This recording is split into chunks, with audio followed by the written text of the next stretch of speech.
Hello folks, so by way of introduction I just wanted to talk briefly about why we're studying cyberpunk literature and just really briefly what that term may mean if you're really totally unfamiliar with it, and if you are, maybe you should go look at the syllabus and that'll at least give you a starting point.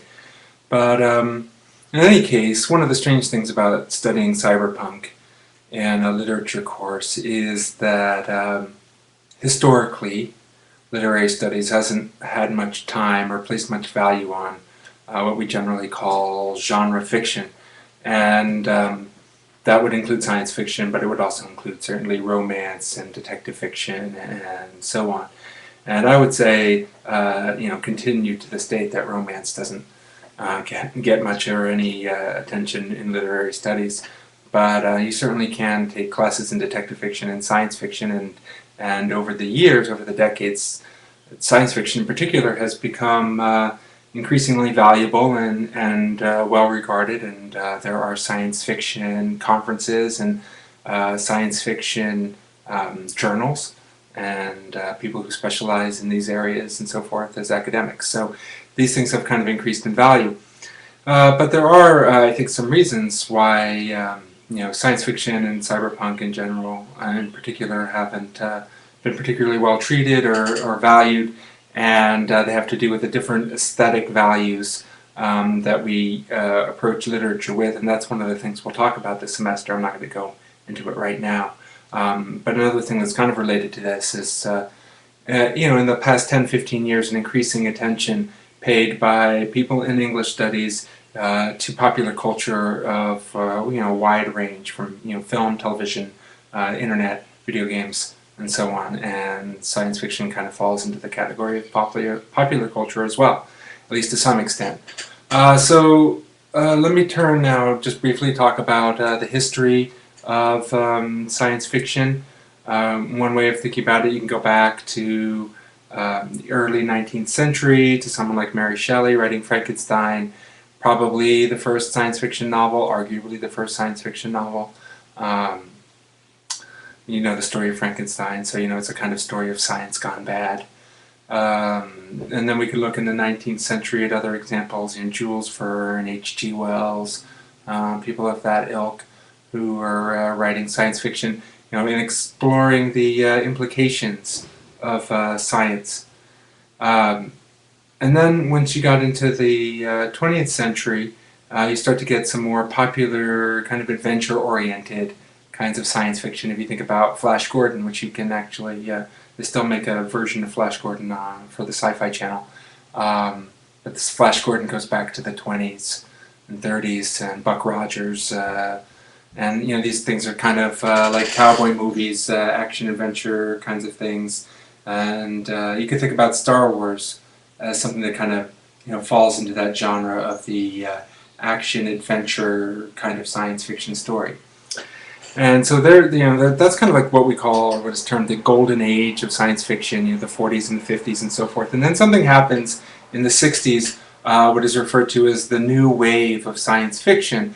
And that's when you start to get people, well, you already had Isaac Asimov, but people like Arthur C. Clarke and Frank Herbert and Robert Heinlein and Philip K. Dick and many others who were starting to write a different kind of science fiction that dealt more with social issues, that was more overtly political, that was more deeply philosophical, that was not so much a straightforward kind of adventure story or something along those lines.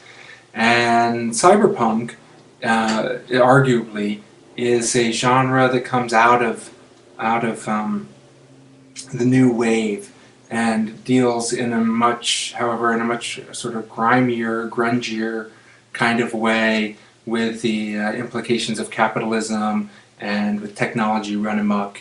And I want to read here a brief passage from this book. Let me see, I'll hold it up here. Postmodernism, or the Cultural Logic of Late Capitalism by Frederick Jameson, which came out in the early 90s. And this is something that he kind of says about cyberpunk in relation to postmodern capitalism.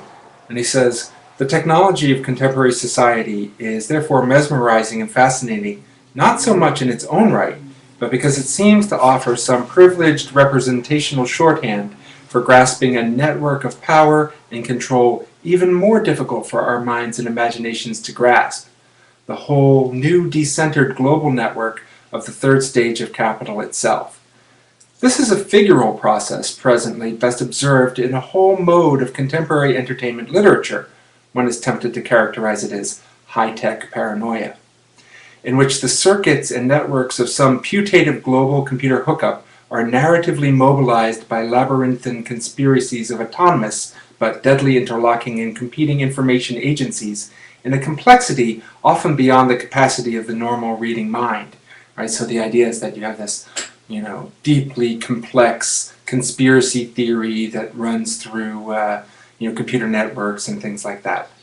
Yet, conspiracy theory and its garish narrative manifestations must be seen as a degraded attempt, through the figuration of advanced technology, to think the impossible totality of the contemporary world system. In other words, as complex as this story could be with all its twists and turns, it's not nearly as complex as the totality of the contemporary world system, whatever that may be.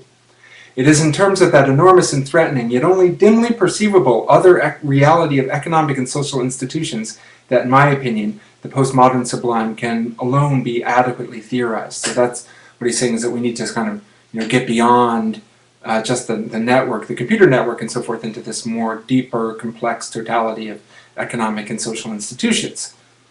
Anyway, but he continues. Such narrative, which first tried to find expression through the generic structure of the spy novel, have only recently crystallized in a new type of science fiction called cyberpunk, which is fully as much an expression of transnational corporate realities as it is of global paranoia itself.